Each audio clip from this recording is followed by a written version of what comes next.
There is sound psychology behind why people react to corrective feedback defensively. We'll get into why that's normal and some strategies to roll away from resistance during these conversations. Plus, when codependent colleagues create drama at work.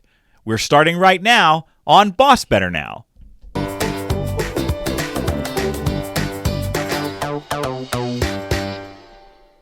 You're listening to BossBetter Now. Please welcome speaker, author, and someone who prefers his can of soda poured over a glass of ice, Joe Mull. Because it's better. Welcome back, Boss Heroes, to your weekly dose of advice, humor, and encouragement. We are thrilled you're joining us. Perhaps you're working out, driving in your car, listening at work, or taking a walk. Perhaps you said, "Hey Alexa, play BossBetter Now with Joe Mull." However you found us, or wherever you are listening, thank you for doing so. Please welcome my co-host, professional coach extraordinaire, Alyssa Mullet. Hiya. Ice is overrated. Yeah, I can't do. Soda. Well, first of all, let's address the elephant in the room. Soda versus pop. I think we've had this discussion once before. I think that the soda thing is regional, right? That's because of where we live. Pop. Versus pop. Pop is regional. Yes, there are pockets. There are pockets of people who prefer pop. That was a lot of alliteration. There are pockets of people who prefer pop as the label, but my understanding is that the bulk of the population refers to it as soda. There are some places where if you say, "I want a pop," they're going to be like, "What? What do you want? What do you want? What's that?" Also, your statement about ice is wrong. Ice is not overrated. I will only contend that it is all right. Okay, if you say no, because you said can of soda. So if you're talking about, no, I'm drinking it right out of the can, okay? But if you're talking about gonna go through one of them lovely drive-through establishments that we all go through, right? Yes. And get a drink with your meal. A fountain drink with a cup of ice.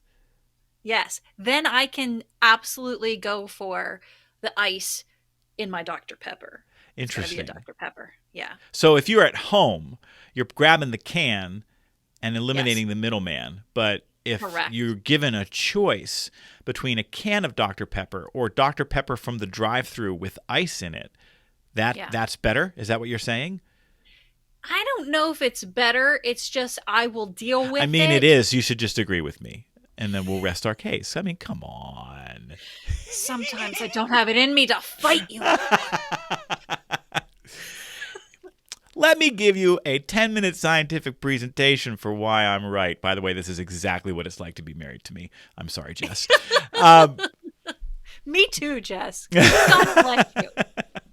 You know what? My whole thing is about cold. I like my beverages as cold as possible. As soon as they start to warm up just a touch, I'm a lot less interested. I can't drink tepid water.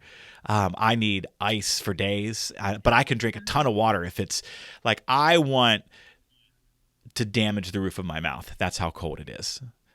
So that's why when I grab the can of soda, I want to feel it in my teeth. Yes. I grab the can of soda. I have to pour it over a cup of ice because then it stays cold from start to finish. It also tastes better in my estimation. The can just like the first sip out of the can is great, and then every other sip after that is not as good as the first one because it wasn't as cold. I couldn't even tell you what the last sip out of the can tastes like because I can't get through a whole can. Oh, is that right? You leave partial cans sitting around? Not sitting around because I can rarely handle soda.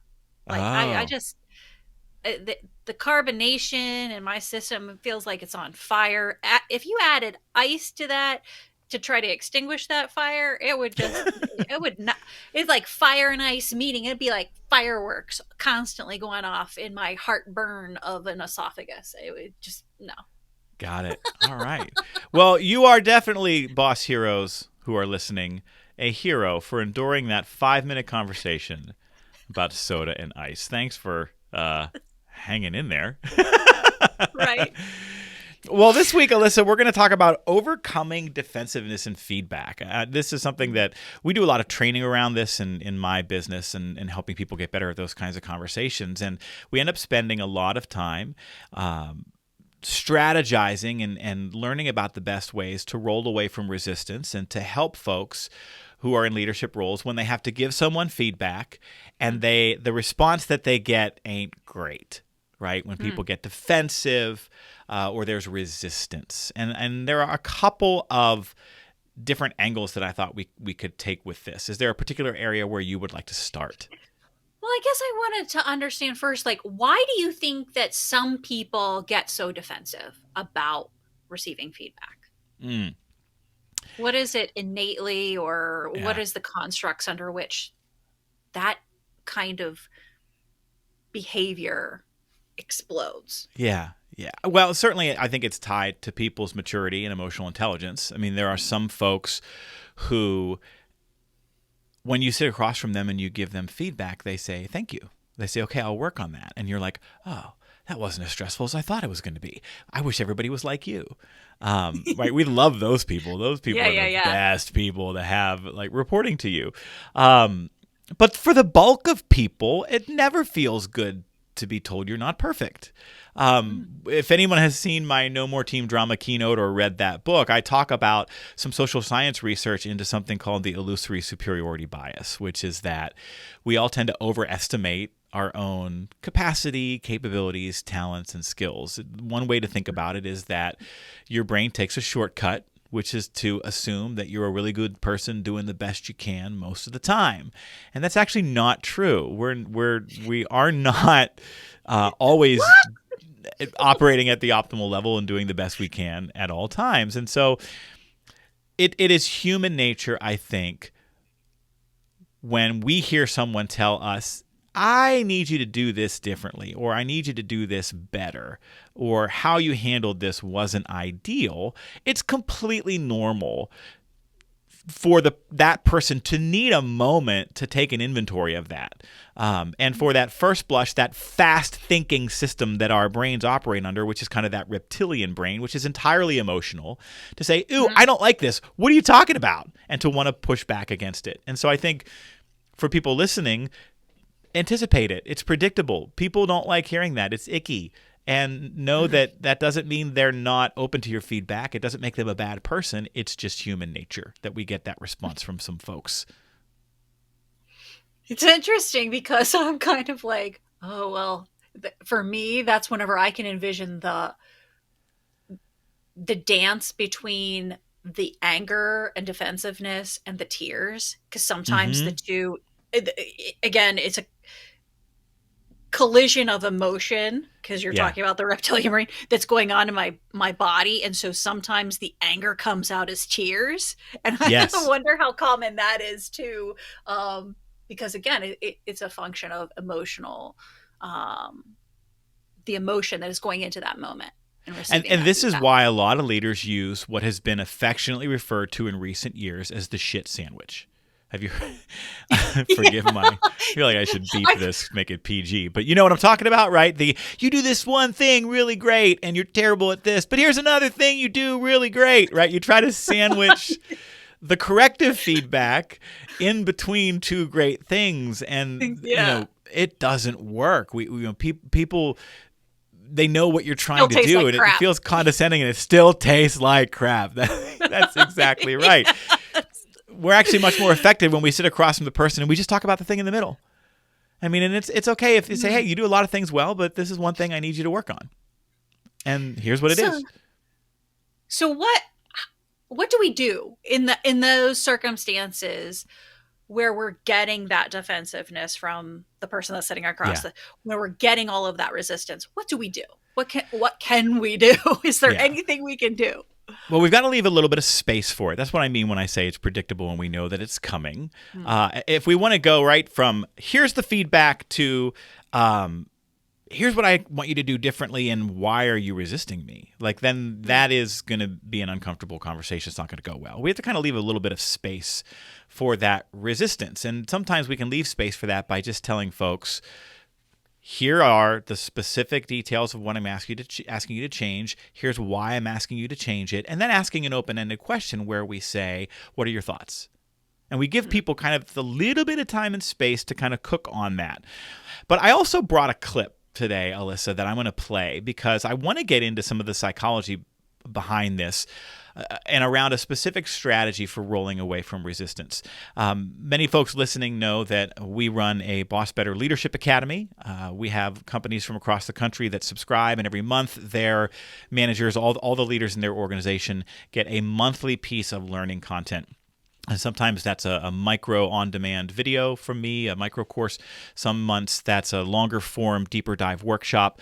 And some months we do these live coaching clinics, which are themed around a topic. And we recently did one of these live coaching clinics with a lot of Q&A with me around overcoming defensiveness and feedback conversations. And so I'm going to play this clip. It's only about 2 minutes from that coaching clinic that talks about the 3 beliefs people need to possess all at the same time before they're going to make any change in the aftermath of your feedback. So here we go. Take a listen.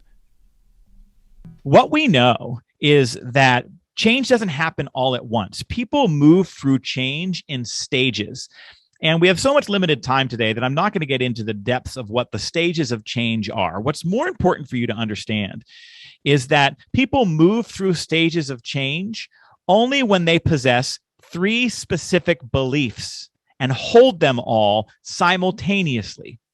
And those 3 beliefs are as follows. First, by the way, I'm down here in the corner if you look down at the bottom of your screen.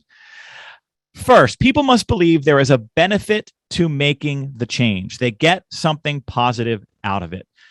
The second thing people need to believe is that there is a consequence for not changing. There is something difficult or painful at the end of the path if they continue behaving or acting in the way that they are. And then the third belief that people need to hold is the belief that they are capable of the change. And so in the literature, this is referred to as self-efficacy. People have to believe that there's a benefit to making the change, there's a consequence for not changing, and they have to believe that they are capable of the change. When people hold all of these beliefs simultaneously, there's a much greater likelihood that they will pursue change. What's interesting is advertisers know this. If you watch television, I can tell you nearly every commercial you see is focusing on either a consequence, a benefit, or self-efficacy. If you see a commercial for a security system for your home, they show you break-ins. That's a consequence for not having a security system in your home. If you see a commercial for adult leak-proof undergarments, they always show seniors running and laughing and playing with their grandchildren. Like, look how happy I am because I wear Depends, right? They're showing you this wonderful benefit of freedom and a better life if you use their product. And if you've ever seen a commercial for Rosetta Stone or Babbel or some of the language learning software that's out there, what do they say? You can learn to speak Spanish in minutes a day. It's all about self-efficacy, the belief that this is easy and I can do it. So these are the 3 beliefs that people need to hold simultaneously in order to move toward behavior change. All right, Alyssa. So there's some psychology here, right, that's operating in the background. And if we think about how to overcome defensiveness and resistance in feedback conversations, what we need to tease out in that dialogue are those 3 beliefs. That, okay, I'm not perfect, but listen, if I maybe move in the direction that my boss is talking about, I'm going to get something positive out of it, and I'm going to avoid something negative, and they're not really asking me to do something that's all that hard. I'm capable of this. Are you familiar at all with this model and these 3 beliefs? I was not in this context, and I can't forget it because of all of the illustrations you used. Namely the Depends undergarment one. You're welcome. I'm like, there's that imagery. I immediately connected to it though. So you did the job there.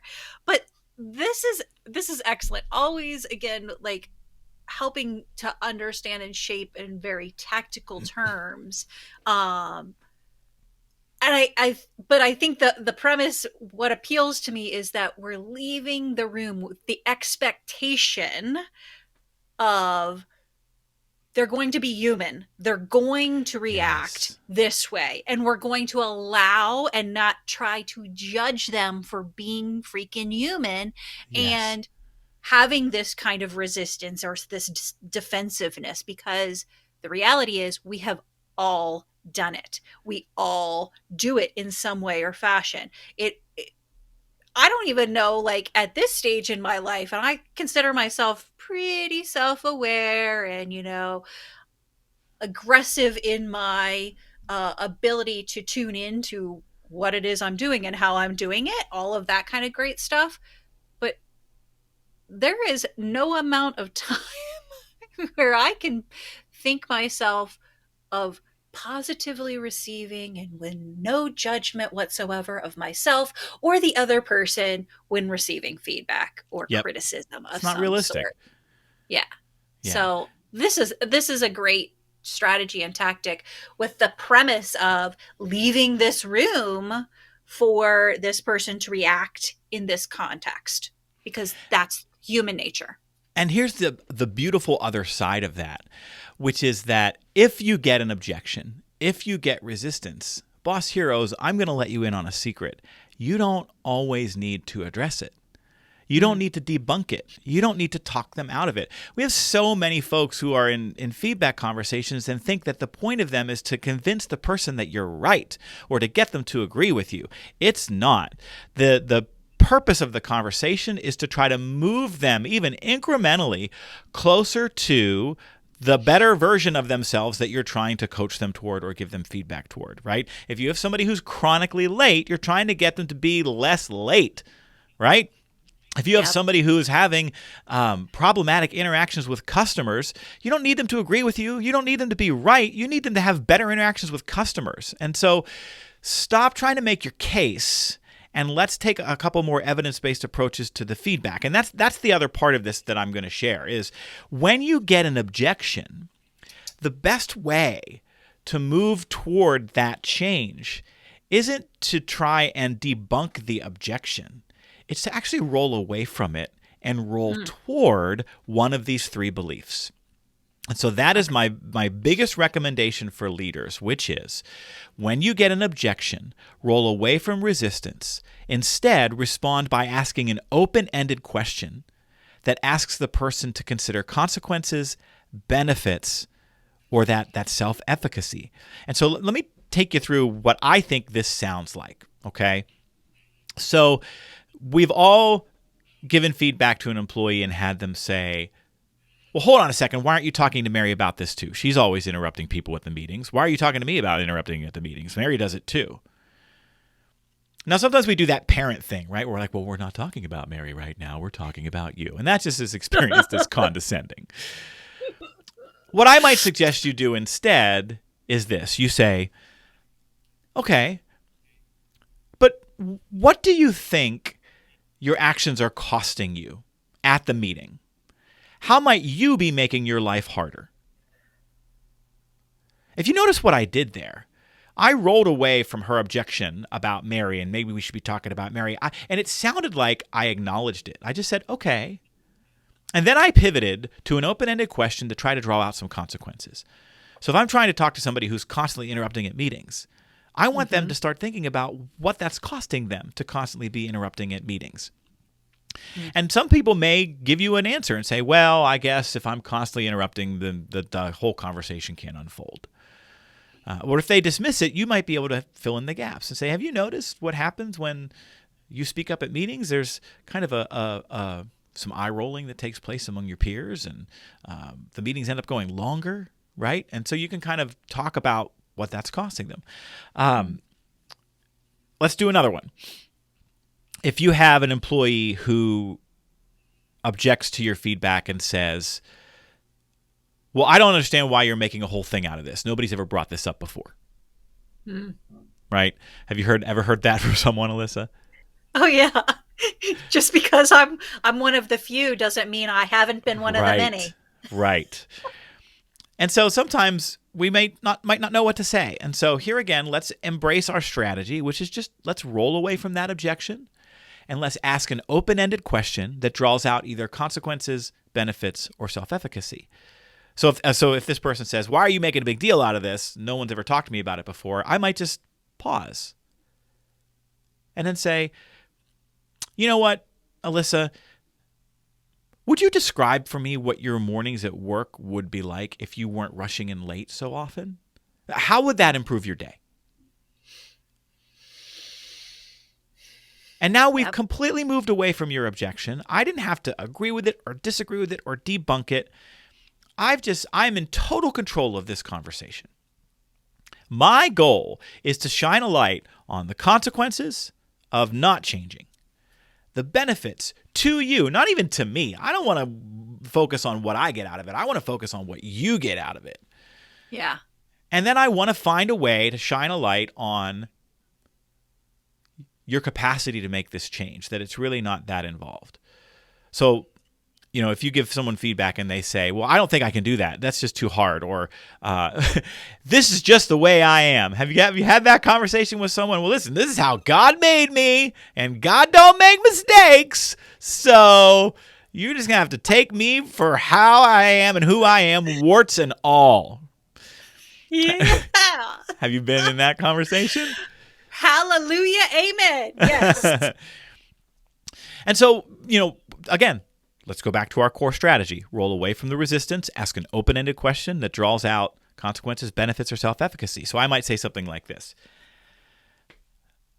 Okay, Alyssa, but here's the thing. I'm not asking you to change all at once. What is one small, easy thing you could do differently starting today? Oh my gosh, these are all such great examples. And I don't know about all the rest of our audience, but I'm over here writing stuff down, because what this does, this strategy also, when you're rolling away from that resistance, you're also rolling away from your own defensiveness and trying to center yourself as to why they're doing what they're doing and why it's hurting you and your team, right? Yeah. You're rolling away from all of that and centering it back onto them. And that to me is like so effective for my own mindset, because I can just as quickly become embroiled in that defensiveness when met with defensiveness. And let's acknowledge that that's normal too, right? If you have an employee who just knows how to push your buttons, or who you've had a feedback conversation with once or twice or a half dozen times, and then they're incredulous that you're asking them to change, you have that moment where you're like, is strangling an option? Because maybe it should be, because I'm done. And so you may have to go home and sleep that off before you have this conversation the next day, so that you can be even keeled, so that you can maintain control, so that you can have total clarity around what you're trying to do in this feedback conversation. Yeah. And I think it's important to help leaders acknowledge the fact that we've all been there and done that, and to allow yourself enough grace to say, I need to hit the reset button. Mm-hmm. I need to redo this, and then be able to go back into that and say, I'm not trying to, be defensive. And I acknowledge that I was, and that encounter did not go as where I think it could have, and the potential. And so here's how I would like to redirect and to make sure that we can both get to a productive place in this kind of dialogue. And being able to have that conversation with a direct report only improves your standing. It demonstrates your integrity. If you're sitting across from somebody and say, hey, I didn't like how that went, can we try again? That is an act of leadership that continues to put them at the center of all your interactions, and it's the kind of vulnerability that leaders need to bring to their role in order to be successful. Absolutely. Here's the last thing about overcoming defensiveness. Once you get good at this strategy, where if no matter what the objection is, that's the really cool thing about this strategy, is you don't need to have an answer for it. You don't need to know exactly what it's going to be. You just know that when an objection comes, I'm going to go, okay, but let me ask you this. And then you roll away from it with that open-ended question to try to highlight consequences, benefits, or self-efficacy. It's like a baseball player who has softballs thrown to them. The ball is so big, and they know exactly where it's going to be, that they're just knocking it out of the park every time. So that's our strategy for overcoming defensiveness and feedback. I'd love to know what you think, Boss Heroes. I want to hear from you, both your reactions to how you overcome defensiveness, how you roll away from resistance. Are you doing other things that work? Have you tried this and failed at it miserably because, Joe, your strategy is full of crap and it doesn't work? We welcome that feedback too. I put my big boy pants on this morning and we can take it. So tell us what you think. If you're watching this video online, then drop a comment in the box below. Otherwise, you can email the show at bossbetternow@gmail.com. We come once again to our camaraderie question of the week, Alyssa.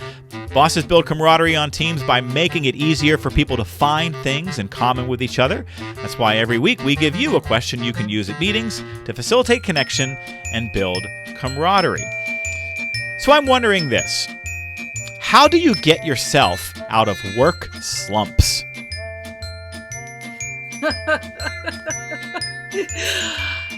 Have you been secretly spying on me and what I'm struggling with? Is that your world right now? Are you in a work slump? Well, so, as a solopreneur now, right? This looks a little differently for me than it might for some other people in our audience, but nonetheless, it is a real thing. I actually, in the last month, for the first time, I think in my career that I can remember, did not meet a goal I set for myself. Turn in your keys. Right? And first of all, I acknowledged that. I was like, holy crap, this feels weird. But I met that with also a come to Jesus, a come to grace, whatever you want to call it, with myself to say,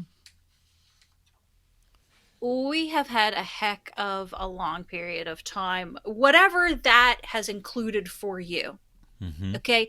Even if your work, your life was like hardly impacted by some measure. I don't know how that could be possibly true by the pandemic.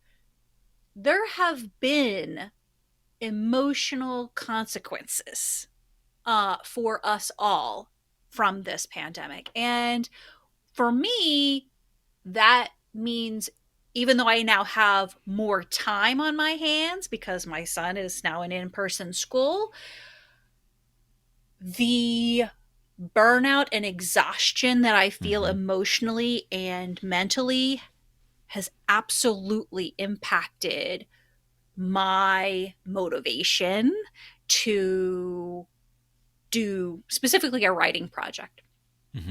And so for me, what I have been telling myself is that it'll get done. I am confident. I trust myself that it will get done in the time that it is supposed to get done, right?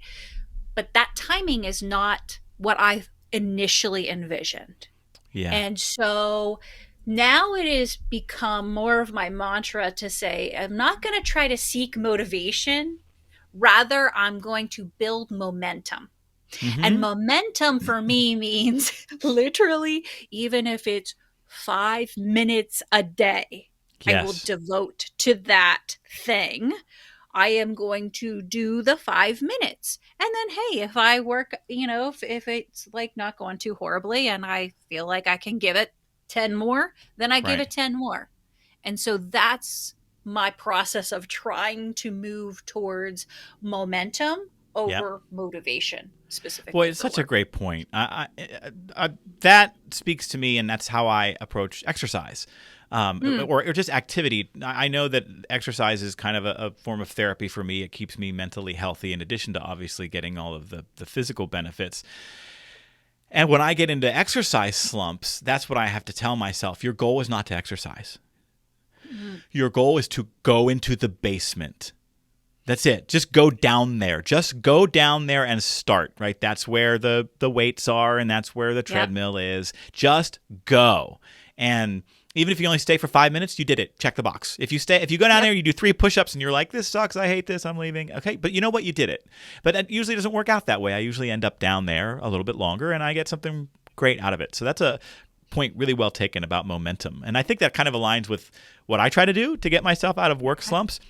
For one thing, I'm always tending to bite off more than I can chew, right? Mm-hmm. So I'm going to write this whole next Leadership Academy virtual summit all in one shot when I sit down, and then I don't, and I get frustrated with myself. So I need to break things into smaller pieces sometimes. Mm-hmm. And just say, all right, on this day, I'm going to get that piece done, or I'm going to at least get that piece started. And that helps me move forward. It helps me get organized. We've talked about this. I'm a list maker and a calendar structurer. If I'm having a bad day, my wife's like, do you want to make a list? Because she knows it's like comfort food for me. I just did it yesterday. I was really feeling overwhelmed by a bunch of stuff that needed to get done in the next 10 days, having a moment where it was like, no way, how is this going to happen? So I just threw it all up on the whiteboard and made a big list of everything. And then next to it in a red marker, I put the amount of time it was going to take to do each one. It took me 20 minutes. And then I sat down in my calendar and I plugged all that in, and it was like, okay, now follow that little map that you created for yourself and it'll all get done. But there's one other thing that I do to get myself out of work slumps sometimes. And I've given myself permission to do this in recent years. I give myself permission to do what is most appealing, to do what I most like, right? So, for example, I really enjoy working with certain software programs on the computer, like if it's creative graphic design stuff or web design stuff. And so if I know that's one part of a larger project and I'm kind of procrastinating or whatnot, I'm just going to be like, you know what? That's the part of this I like the most. I'm going to go do that. Yeah. And just try to get lost in the enjoyment of it and the part of it that sparks my creativity. And that can help yank me out of a slump from time to time. Oh, that's so cool. I love that. Because most of the time, we think we have that kind of reverse strategy for ourselves. We think, oh, well, I have to do the hard thing before I get to reward myself or treat myself. Eat the frog or whatever they call, right? Yeah. No, do the darn thing you like first. Treat yourself first. Yep. Yeah. That's Absolutely. great. That's great. Well, thank you for sharing, my friend. And that is the camaraderie question of the week. All right, Alyssa, we have a little bit of time left this week, and I want to devote it to a message that we got, an email from Anne in New England. She has a duo creating drama at work. Here's what she says. How do you deal with two employees who reinforce each other's damaging attitudes and behaviors, meanwhile purporting to be helpful and committed when dealing with you directly? For example, one of them recently sent an email to her supervisor offering to be helpful in several different areas, but the subtext was clearly that she thought the supervisor was doing a bad job and that her coworker, who shares her toxic behaviors, was being mistreated. I have a happy, well-functioning team with a number of new hires, but these two longtime employees are mired in resentments from the past and stuck in a narrative that they are being mistreated and unappreciated. Any attempts to make them happy are rejected, or they move the goalposts if specific issues get addressed and resolved. By the way, they only talk to each other, and they reinforce each other's worldviews about our organization. Any advice? Oh, boy. This is not a newsflash for anybody listening, though. This is very common, right? You have these codependent relationships in the workplace where people feed into each other's victimhood or feed into each other's sense of drama, right? Yeah, that's your work bestie, right? Mm-hmm. And that can be double the toxicity. Where do you want to start for Anne? Well, I can totally appreciate what she's talking about with this, her astuteness of the subtext of the communications and all of that. Yeah. And I think that, I don't know, as a coach, I go, okay, then we got to make that subtext bold and big and bring it out into the light. And we got to say, okay, we're going to sit down. We're going to have the conflict resolution, mediation kind of thing. And we're going to have it with both of them together in the same room so that whenever they go out there, they both got told the same thing in front of each other, and they're both going to understand this is not the kind of behavior that's going to be continued, because everybody else out there is on the same page as I, the leader, am on, and we don't want that here. Mm-hmm. We're not going to take it anymore. Yeah. We're not gonna take it. You know, sorry, everybody's ears that are bleeding, but no, that was pretty spot on. I think calling it out into the light and trying to help them, number one, calling out that subtext to say, I'm going to help you understand that these tactics that you're using, I know about them. Mm-hmm. I know what you're trying to do. And the rest of the team knows what you're trying to do. And we're not going to feed into that anymore. We're not going to be brought down by that. And here's what's going to happen.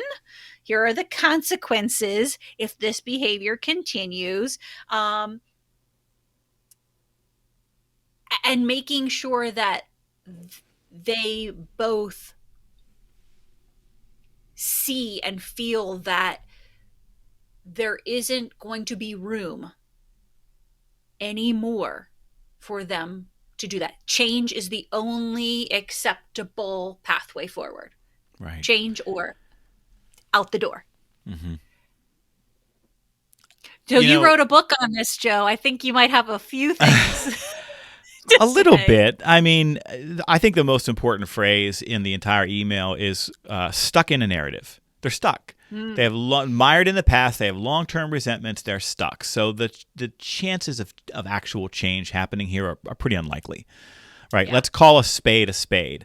Now, there very much is kind of this codependency, it's like conspiracy theorists, right? Mm-hmm. As soon as an individual conspiracy theorist is confronted by truth or fact that conflicts with their worldview, they run back to their community of fellow conspiracy theorists to be validated and to be reinforced. Right. And so that's what's happening here, right? And so while that codependency is allowed to exist, change is not going to occur. So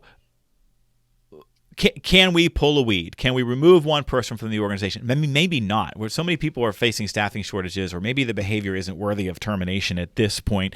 Maybe you have to live with this. So is separation possible? Can we create some space in the workplace between these two people? Can the changing of schedules or duties or roles or work location in one way or another disrupt this pattern and this routine of these two folks feeding into each other's skewed worldview about the place? I love what you said, Alyssa, about we have to bring that into the light. We have to say very clearly in some conversations, here's what you said, but here's how I'm experiencing this. And I think there are occasions when having that conversation with both of them can work. But I think in some cases they run out the door and they chur, and they have that reinforcing conversation with each other, and it sort of quickly undoes the speech that you may give.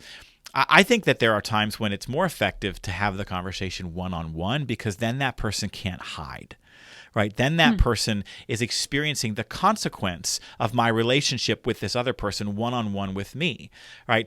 I might feel uncomfortable by the fact that you're calling me out on my BS one-on-one, especially if you say something like, now this is not my first rodeo, and so I know what's going to happen next. I know you're going to go back to Sally or Jim or William. You're going to go back to Sally and you're going to tell her about our conversation. And Sally's going to tell you that you're right. And she's going to tell you that I'm out of bounds. And she's going to tell you that's not the way that it is. And I just want you to understand that that's not true. I want you to understand that what you and I are talking about right now is the reality that you are working in. And whatever kind of codependent groupthink conversation you will go out and have after this isn't. And the sooner you can get your head around that what we're talking about in this room is what's going to determine your future and is what's going to determine your reality, the better we're going to get, the more quickly we are going to get to a healthier place. And so I think that trying to almost name that conspiratorial behavior and that codependent relationship can go a long way to starting to diffuse the pattern of some of that behavior. The truth is that these two are doing more harm than good. And so if you're stuck with them, you've got to pursue that separation. Otherwise, one of them at least has got to go. I can't wait to hear what works, what doesn't work in this situation. You know, I think we've all at some point in our careers been there. And if there was one magic recipe, I think we would have been clued into it by now. Yeah. So I welcome any and all feedback as to how that actually works out. And I hope that one of those strategies works. And here's the interesting thing. Yes. I'm betting one of these people knows that they're stuck in an unhealthy codependency. This is a great spot for the boss script we talked about in the last episode, where we sit across from the person and we say, I got to ask you a question. Are you happy here? And you just go right at what you said in this email. It feels like you're stuck. It feels like you keep talking about some of these things that happened in the past. It feels like any attempt we make to accommodate you is just met with blah. So I really got to know, are you happy here? And then as you have that dialogue, you actually could shine a light and say, I notice that every time you experience something you think is misery, you go and talk about it to this other person, and it looks like they're just feeding into that. What would, and talk about rolling away from resistance. Let's imagine, what would your life be like if every time you were unhappy, you didn't go talk to Sally? What would that be like? What would you do instead? How does that shape your thinking? And then you may actually start to shine a light on the fact that this is an unhealthy relationship that's just making them more miserable. And that illuminates that resistance and the reality in a way that they can see it for themselves rather than maybe forcing them to say, or forcing you to say, this is the reality of the situation and you will understand it as I do. In that context, then you're giving them the ability to understand the reality of how it is truly impacting them, what the consequences are for them. And that's an interesting point, because you kind of hit upon two different tones for that conversation, right? Earlier, we were talking about a very direct conversation where we say, I know what this is. It's not going to continue. It's time to get a grip, versus, hey, I wonder if maybe you can see this a different way. Let me tell you what I see. Let me ask you to think about it. And it really depends on the conversations that have come before and the personalities involved in terms of which one is going to work. And so, Anne, good luck. We're cheering for you. We don't necessarily insist that these are the right answers. These are the unorganized, brain-dumped thoughts of two people who have thoughts in reaction to your situation. Keep us posted, and thank you for the question. All right, that's our show for this week, friends. Don't forget to subscribe to the podcast to get notified every time a new episode is released. Oh, and please share your affection for our show with people in your network. The more ears we bring to the podcast, the closer we get to fulfilling our mission to fill workplaces with better bosses. Thanks for listening. See you next time.